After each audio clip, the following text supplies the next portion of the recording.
Jésus se mit ensuite à leur parler en paraboles. Un homme plante une vigne. Il l'entoura d'une haie, creusa un pressoir, bâtit une tour, puis il la ferma à des vignerons et quitta le pays. Au temps de la récolte, il envoya un serviteur vers les vignerons pour recevoir d'eux une partie du produit de la vigne.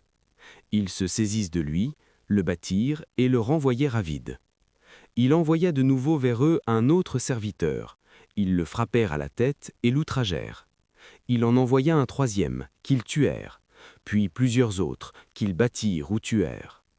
Il avait encore un fils bien-aimé. Il l'envoya vers eux le dernier en disant « Ils auront du respect pour mon fils ». Mais ces vignerons dirent entre eux « Voici l'héritier, venez, tuons-le, et l'héritage sera à nous ». Et ils se saisissent de lui, le tuèrent et le jetèrent hors de la vigne. Maintenant, que fera le maître de la vigne? Il viendra, fera périr les vignerons, et il donnera la vigne à d'autres. N'avez-vous pas lu cette parole de l'Écriture, la pierre qu'ont rejetée ceux qui bâtissaient est devenue la principale de l'angle? C'est par la volonté du Seigneur qu'elle l'est devenue, et c'est un prodige à nos yeux. Ils cherchaient à se saisir de lui, mais ils craignaient la foule. Ils avaient compris que c'était pour eux que Jésus avait dit cette parabole, et ils se retirèrent. Ils envoyèrent auprès de Jésus quelques pharisiens et hérodiens afin de le surprendre par ses propres paroles. « Maître, nous savons que tu es vrai et que tu ne t'inquiètes de personne, car tu ne regardes pas à l'apparence des hommes et tu enseignes la voie de Dieu selon la vérité. Est-il permis ou non de payer le tribut à César? Devons-nous payer ou ne pas payer ?» Pourquoi me tentez-vous? Apportez-moi un denier, afin que je la voie. Ils en apportèrent un, De qui est cette effigie et cette inscription? de César.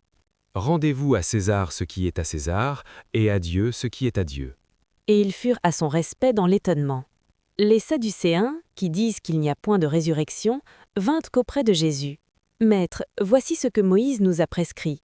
Si le frère de quelqu'un meurt et laisse une femme sans avoir d'enfant, son frère épousera sa veuve et rassemblera une postérité à son frère. Or, il y avait 7 frères. Le premier se maria et mourut sans laisser de postérité. Le second prit la veuve pour femme et mourut sans laisser de postérité. Il en fut de même du troisième, et aucun des 7 ne laissa de postérité. Après eux tous, la femme mourut aussi. À la résurrection, laquelle d'entre eux sera-t-elle la femme, car les 7 l'ont tue pour femme? N'êtes-vous pas dans l'erreur parce que vous ne comprenez ni les Écritures, ni la puissance de Dieu? Car à la résurrection des morts, les hommes ne prendront point de femmes, ni les femmes de mari, mais ils seront comme les anges dans les cieux.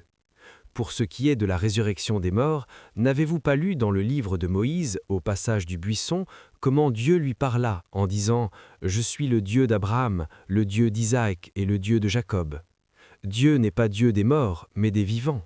Vous êtes énormément dans l'erreur.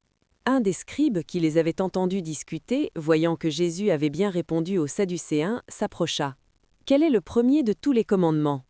Voici le premier. Écoute Israël, le Seigneur notre Dieu est l'unique Seigneur. Et tu aimeras le Seigneur ton Dieu de tout ton cœur, de toute ton âme, de toute ta pensée et de toute ta force. Voici le second. Tu aimeras ton prochain comme toi-même. Il n'y a pas d'autre commandement plus grand que cela. Bien, maître, tu as dit avec vérité que Dieu est unique et qu'il n'y en a point d'autre que lui, et que l'aimer de tout son cœur, de toute sa pensée, de toute son âme et de toute sa force, et aimer son prochain comme soi-même, c'est plus que tous les holocaustes et tous les sacrifices. Tu n'es pas loin du royaume de Dieu. Et personne n'osa plus lui proposer de questions.